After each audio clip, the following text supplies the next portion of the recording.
ಮಾಲೂರು ವಿಧಾನಸಭಾ ಕ್ಷೇತ್ರದಲ್ಲಿ ಮಹತ್ವದ ರಾಜಕೀಯ ಬೆಳವಣಿಗೆ ನಡೆದಿದೆ. 2023ರ ವಿಧಾನಸಭಾ ಚುನಾವಣೆಯಲ್ಲಿ ಬಿಜೆಪಿ ವಿರುದ್ಧ ಬಂಡಾಯದಿಂದ ಸ್ಪರ್ಧಿಸಿ ಸೋತಿದ್ದಂತಹ ಹೂಡಿ ವಿಜಯ್ ಕುಮಾರ್ ಜೆಡಿಎಸ್ ಪಕ್ಷಕ್ಕೆ ಸೇರ್ಪಡೆಯಾಗಿದ್ದಾರೆ.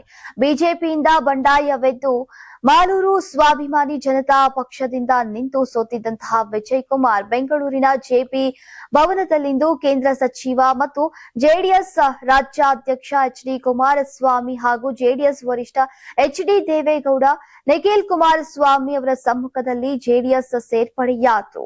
ಪಕ್ಷಕ್ಕೆ ಸೇರ್ಪಡೆ ಬಳಿಕ ಮಾತನಾಡಿದಂತಹ ಜೆಡಿಎಸ್ ಯುವ ಘಟಕದ ರಾಜ್ಯಾಧ್ಯಕ್ಷ ನಿಖಿಲ್ ಕುಮಾರಸ್ವಾಮಿ, ನಾನು ವಿಜಯ್ ಕುಮಾರ್ ಜೊತೆ ನಿರಂತರವಾಗಿ ಸಂಪರ್ಕದಲ್ಲಿದ್ದೇನೆ. ಮುಂದೆ ಒಂದು ದಿನ ಪಕ್ಷ ಸೇರುವ ಸಮಯ ಬರುತ್ತೆ ಅಂತ ಹೇಳಿದ್ದೆ. ದುಡುಕಿ ರಾಜಕೀಯ ಜೀವನವನ್ನ ಹಾಳು ಮಾಡಬಾರದು. ಒಳ್ಳೆಯ ಉದ್ದೇಶಕ್ಕೆ ನಾವು ಕೈ ಜೋಡಿಸಿದ್ದೇವೆ. ಮಾಲೂರು ಅಭಿವೃದ್ಧಿಗೆ ಹೊಸ ಚೈತನ್ಯ ತುಂಬಬೇಕು. ವಿಧಾನಸಭಾ ಚುನಾವಣೆ ಇನ್ನೂ ದೂರ ಇದೆ. ಅದಕ್ಕೂ ಮೊದಲು ಈಗ ಸ್ಥಳೀಯ ಸಂಸ್ಥೆ ಚುನಾವಣೆ ಇದೆ.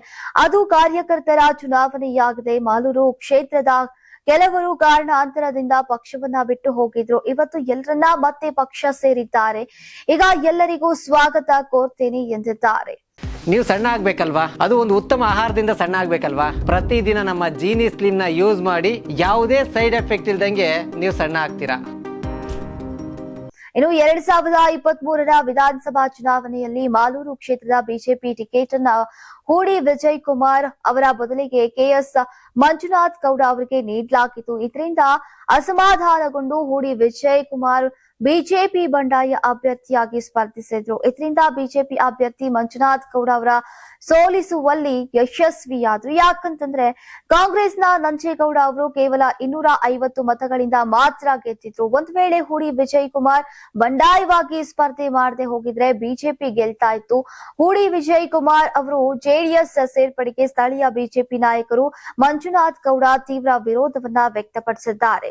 ಮಂಜುನಾಥ್ ಗೌಡ ಆಕ್ರೋಶ ವ್ಯಕ್ತಪಡಿಸಿ ಜೆಡಿಎಸ್ ವರಿಷ್ಠರು ಮೈತ್ರಿ ಧರ್ಮವನ್ನ ಮುರಿತಾರೆ ಅಂತ ಆರೋಪಿಸಿದ್ದಾರೆ. ಹೀಗಾಗಿ ಬಿಜೆಪಿ ಜೆಡಿಎಸ್ ಮೈತ್ರಿಯ ನಡುವೆ ಇದು ಬೆರುಕು ಉಂಟು ಮಾಡಿದೆ ಎಂಬ ಆತಂಕ ವ್ಯಕ್ತವಾಗಿದೆ. ಮಿತ್ರ ಪಕ್ಷ ಬಿಜೆಪಿ ವಿರೋಧದ ನಡುವೆ ಕೂಡ ಹೂಡಿ ವಿಜಯ್ ಕುಮಾರ್ ಅವರನ್ನ ಜೆಡಿಎಸ್ಗೆ ಸೇರಿಸಿಕೊಂಡಿದ್ದು, ಮುಂದಿನ ದಿನಗಳಲ್ಲಿ ಕೋಲಾರ ಜಿಲ್ಲೆಯಲ್ಲಿ ಮಿತ್ರ ಪಕ್ಷಗಳ ನಡುವೆ ಸಂಬಂಧ ಹೇಗಿರುತ್ತೆ ಅನ್ನೋದು ಈಗ ಕುತೂಹಲವನ್ನ ಮೂಡಿಸಿದೆ. Karnataka TV leader awards 2025 best ಯುವ ನಾಯಕ ನಾಮಿನೇಷನ್ ಮಧ್ಯ ಹಾಗೂ ಕರಾವಳಿ ಕರ್ನಾಟಕ ವಿಭಾಗ.